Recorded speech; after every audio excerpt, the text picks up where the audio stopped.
وہ صالح ہے۔ اللہ پاک فرماتے ہیں کہ میری رحمت محسنین کے قریب ہے۔ ویسے تو اللہ پاک کی رحمت ہر ایک کے لیے عام ہے، جس نے کلمہ نہیں پڑھا اس پر بھی اللہ پاک کی رحمت ہے۔ اگر رحمت نہ ہوتی تو پانی کا ایک قطرہ نہ ملتا۔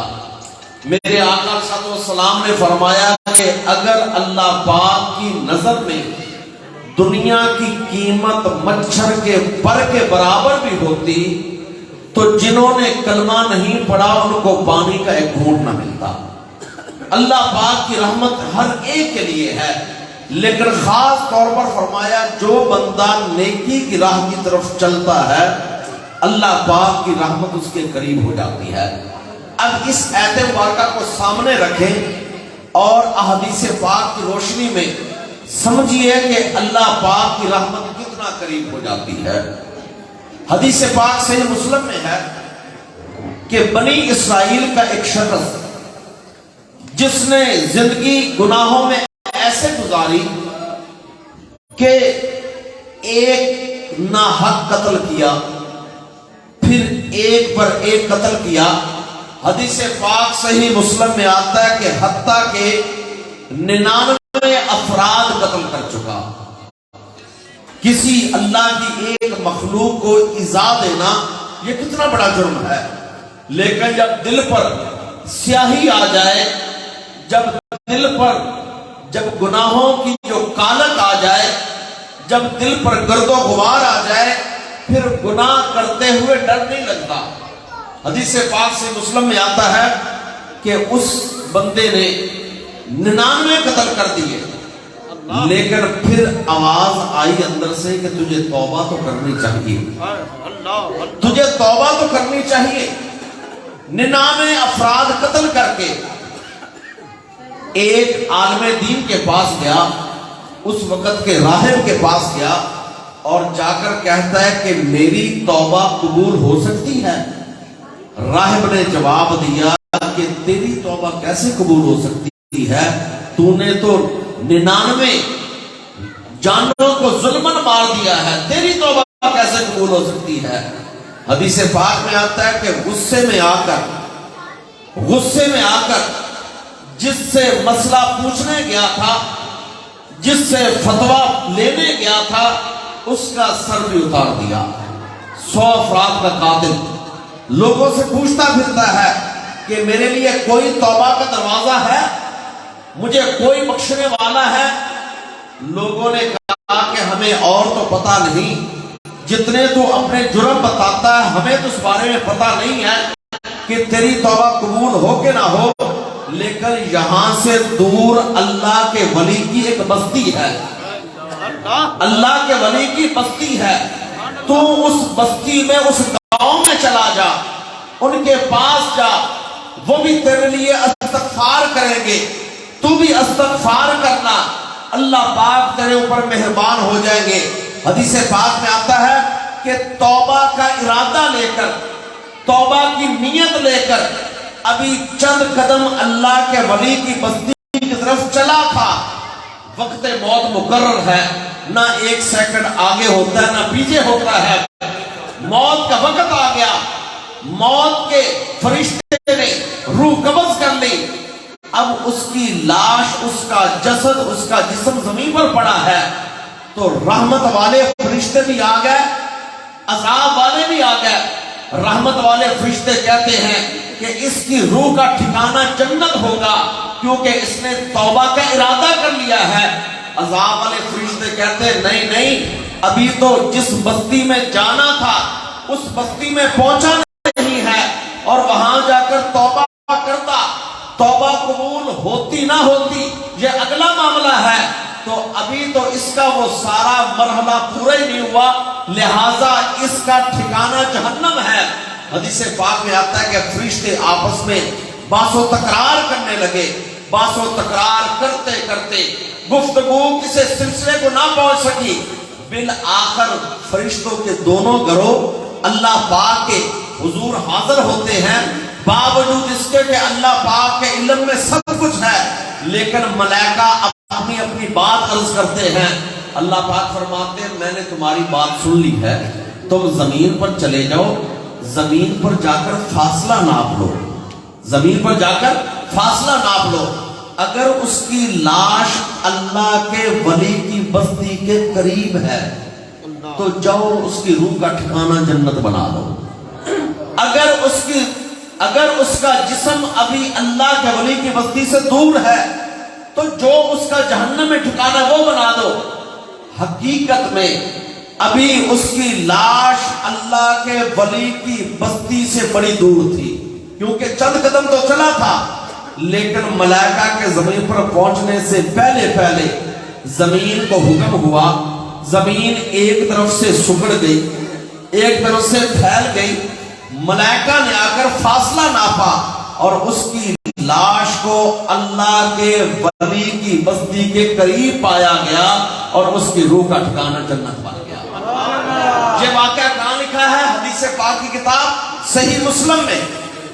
صحیح مسلم، صحیح بخاری، صحیح مسلم حدیث پاک کے مستند حوالے ہیں کہ جن کے بارے میں آتا ہے کہ صحیح ترین احادیث بخاری شریف مسلم شریف میں ہے۔ تو اب میرے آقا صلی اللہ علیہ وسلم کی یہ حدیث کیا بتاتی ہے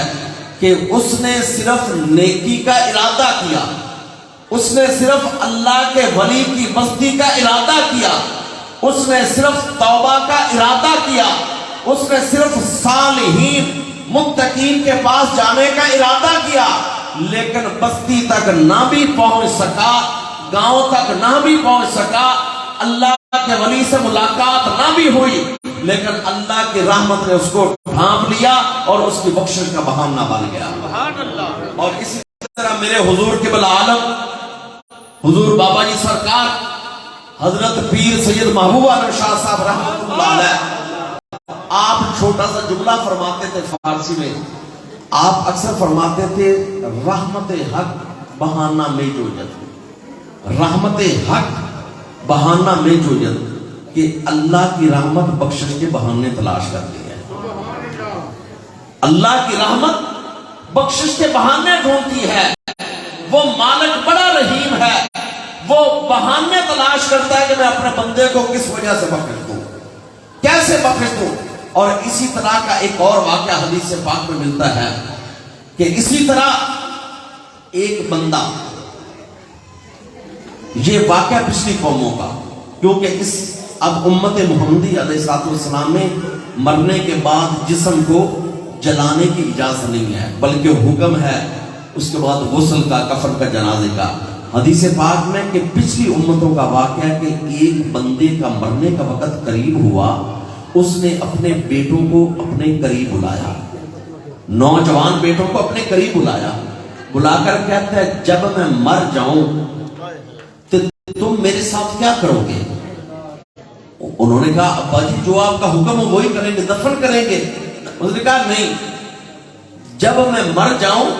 یہ واقعہ حدیث پاک میں لکھا ہے، پچھلی امتوں کا ہے، اس نے کہا جب میں مر جاؤں تو تم نے میرے جسم کو جلا دینا ہے، جلا کر جب میرا جسم راکھ بن جائے، بالکل راکھ، اس کو تم نے اکٹھا کر لینا ہے، جس دن تیز ہوا چلے اس ہوا میں اڑا دینا۔ اس کی اپنی عقل، ان کی اولاد نے وہی کام کیا کہ جس دن ان کا والد مرا، انہوں نے اپنے والد کی وصیت کو، ظاہر بات ہے نہ بھی دل کرتا ہو تو والد کی وصیت تھی، وصیت کے مطابق انہوں نے اپنے باپ کے جسم کو جلایا، راکھ بنایا، جس دن تیز ہوا چلی اڑا دیا۔ میرے آقا حضرت محمد مصطفیٰ صلی اللہ علیہ وسلم فرماتے ہیں کہ اللہ پاک قادر کریم ہے، وہ تو جب کوئی جسم نہ بھی بنا تھا اس نے نقشے بنا دیے، تو جب ایک ماڈل تیار ہو جائے تو دوبارہ اس کی فوٹو سٹیٹ نکالنا کوئی مشکل نہیں ہوتا، یہ تو عام دنیا بھی ضبط دیتے، تو مالک تو قادر ہے۔ حدیث پاک میں میرے آقا نے فرمایا جسم کی راکھ بن گئی تھی لیکن اللہ پاک نے راکھ کو دوبارہ جسم بنا دیا، اللہ پاک نے دوبارہ راکھ کو اسی طرح جسم بنا دیا، بنا کر اپنے دربار میں اللہ پاک نے کھڑا کر کے پوچھا کہ اے شخص تو صرف اتنا بتا کہ کہ تو نے اپنے بیٹوں کو یہ وصیت کیوں کی تھی کہ میرے جسم کو جلا دو، راکھ بنا دو، ہوا میں اڑا دو؟ حدیث پاک میں آتا ہے اس بندے نے کہا یا رب صرف اس وجہ سے میں نے سمجھا کہ میرا جسم گناہگار بہت ہے تو میں نے تیرے ڈر کی وجہ سے یہ کام کیا۔ میرے آقا فرماتے ہیں کہ تھا واقعہ پچھلی امتوں کا، لیکن اس کے ان الفاظ کی وجہ سے من خشیتک یا رب تیرے ڈر کی وجہ سے اللہ پاک نے فرمایا اس کو بخش دیا جائے، اس کو بخش دیا جائے۔ رحمت حق بہانہ میں جویت، اللہ پاک کی رحمت بخشش کے بہانے تلاش کرتی ہے۔ اسی طرح رحمت الہی کے اور واقعات بھی آتے ہیں حدیث پاک میں کہ جس دن قیامت قائم ہوگی، یہ ابھی واقعہ پیش آنا فیوچر میں، مستقبل میں، کیونکہ ابھی قیامت آئی نہیں ہے، لیکن میرے آقا صلی اللہ علیہ وسلم نے جو گزرے ہوئے زمانے تھے ان کی خبریں بھی دیں، جو موجودہ وقت تھا اس کی خبریں بھی دیں، اور حضور نے جو آنے والے وقت تھے ان کی خبریں بھی دیں۔ میرے آقا فرماتے ہیں کہ قیامت کا دن ہوگا، میدان محشر لگا ہوگا، اللہ پاک اپنی شان کے مطابق اپنے عرش عظیم پر جلوہ افروز ہوں گے، تو اللہ پاک کی مخلوق کے اعمال تل رہے ہوں گے۔ اب اللہ پاک کا جو ہے نا ترازو، اللہ پاک کی جو ہے نا ترکڑی، وہ اسی کی شان کے مطابق ہم اس کی کیفیت بیان نہیں کر سکتے کہ وہ اعمال کیسے تلیں گے۔ لوگوں کے اعمال تل رہے ہوں گے، تو جن کے نام اعمال صالحہ نیک اعمال کا وزن زیادہ ہوگا وہ ایک طرف، اور جن کے اعمال صالحہ کا وزن تھوڑا وہ ایک طرف۔ حدیث پاک میں میرے آقا سے فرماتے ہیں کہ جب نیک عمل والے ایک طرف ہو جائیں گے، جن کے عمل میں کوئی کمی کوتاہی رہے گی وہ ایک طرف ہو جائیں گے، تو جن کے عمل میں کمی کوتاہی ہے ان کے بارے میں حکم ہوگا کہ اب ایک ایک کو پکڑ کر جہنم کی طرف لے جاؤ۔ میرے آقا فرماتے ہیں کہ ایک بندے کو فرشتوں نے پکڑا ہوگا، جہنم کی طرف لے جا رہے ہوں گے، تو اللہ پاک اپنے عرش سے آواز دیں گے کہ چل جہنم کی طرف۔ تو وہ بندہ کیا کرے گا؟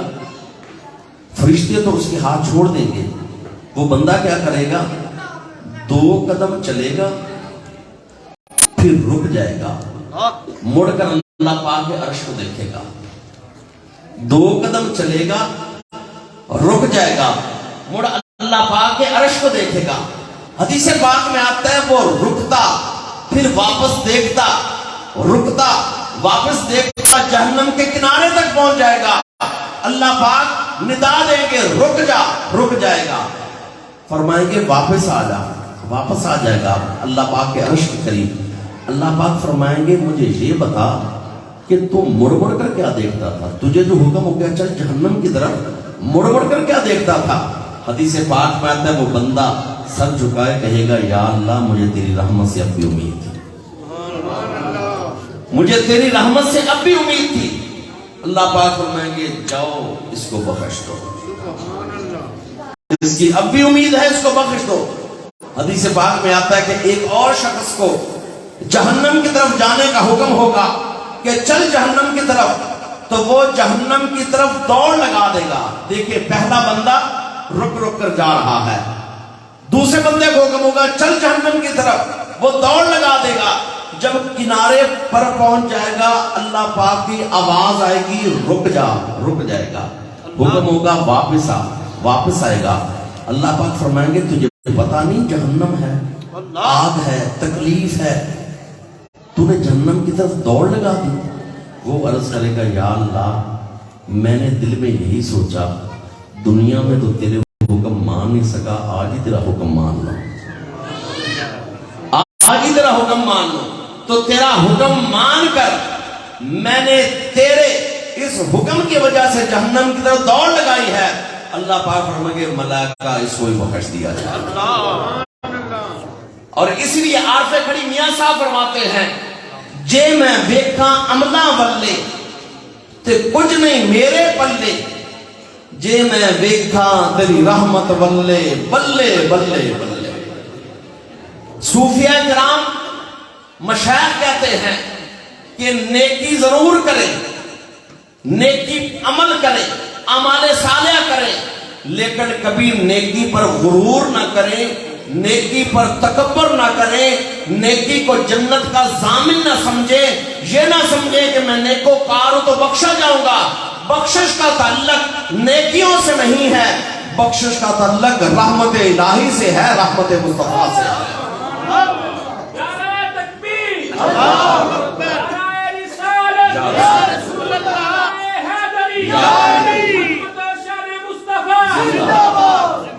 بخشش الہی کا تعلق اللہ پاک کی رحمت سے ہے.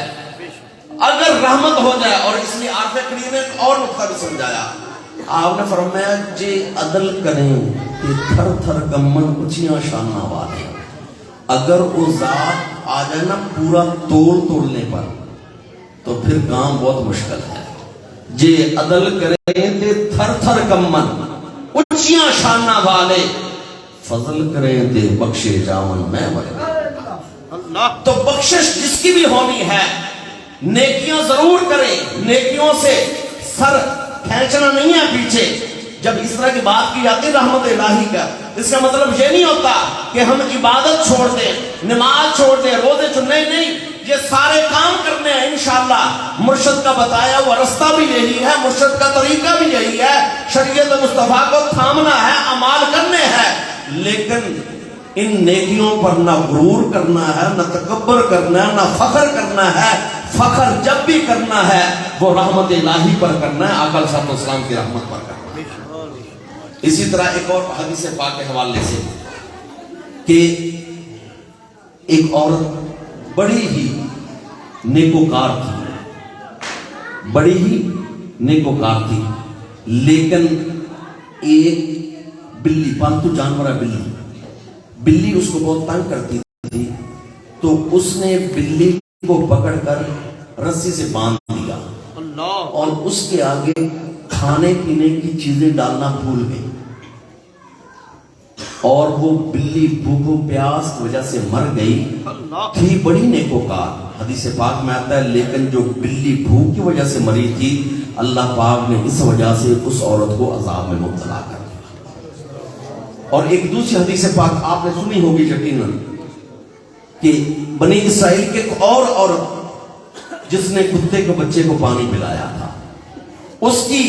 زندگی کیسے گزر رہی تھی. حدیث پاک میں آتا ہے کہ اس کی زندگی بہت ہی خراب تھی, زندگی کے سارے ورق کالے سیاہ تھے, لیکن جب اللہ پاک کی رحمت جوش میں آئے تو پھر وہاں پر چھوٹا سا عمل بھی بڑا بن جاتا ہے. حدیث پاک میں آتا ہے کہ وہ عورت مر گئی, مرنے کے بعد اس وقت کے نبی کو, جو پہلی امتوں کے نبی تھے, نبی اللہ کو خواب میں آئی تو جنت کی سیر کر رہی ہے. نبی اللہ نے حیران ہو کر پوچھا, اے خاتون تو جنت میں پھر رہی ہے؟ اس نے آگے سے کہا, میرے رب کی رحمت میرے گناہوں پر غالب آ گئی ہے, میرے رب کی رحمت میرے گناہوں پر غالب آ گئی ہے. اللہ کے نبی نے سوال کیا, کیسے غالب آ گئی؟ اس نے کہا کہ جو آپ سمجھے ہیں میری زندگی تھی اسی طرح, زندگی کے سارے ورق ہی کالے سیاہ تھے, کوئی عمل بھی نیک نہیں تھا, لیکن جب فرشتوں نے میرے اعمال نامے اللہ پاک کے دربار میں پیش کیے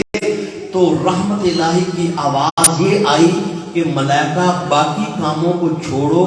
جو کام اس نے گرمی کی دوپہر میں کیا تھا اس کو بخش دیا جائے. گرمی کی دوپہر میں وہ کام کیا, وہ خواب میں اللہ کے نبی کو بتا رہی ہے, گرمی کی دوپہر میں ایک جگہ سے گزر رہی ہوں تو پانی والا کنواں ہے, پرانے وقتوں میں پانی والے کنویں ہوتے تھے, ان کی مشقیں بھی ہر معاشی, ہر جو بندہ چرواہ ہوتا تھا, اونٹوں کا چرواہ ہوگا اور اس بھیڑوں کا چرواہا, بکریوں کا, اس کے پاس اپنی مشق ہوتی تھی, تو وہ اپنی مشق سے پانی اس سے کھینچ کر پلا کر چلا جاتا تھا. وہ عورت کہتی ہے کہ میں ایک کنویں کے پاس سے گزری تو جو پانی کچی مٹی پر گرا ہوا تھا, ایک کیچڑ سا بنا ہوا تھا, گرمی بہت تھی, میں نے دیکھا کہ ایک چھوٹا سا کتے کا بچہ پیاس کی وجہ سے اس کیچڑ کو چاٹ رہا ہے. گرمی بہت سخت تھی,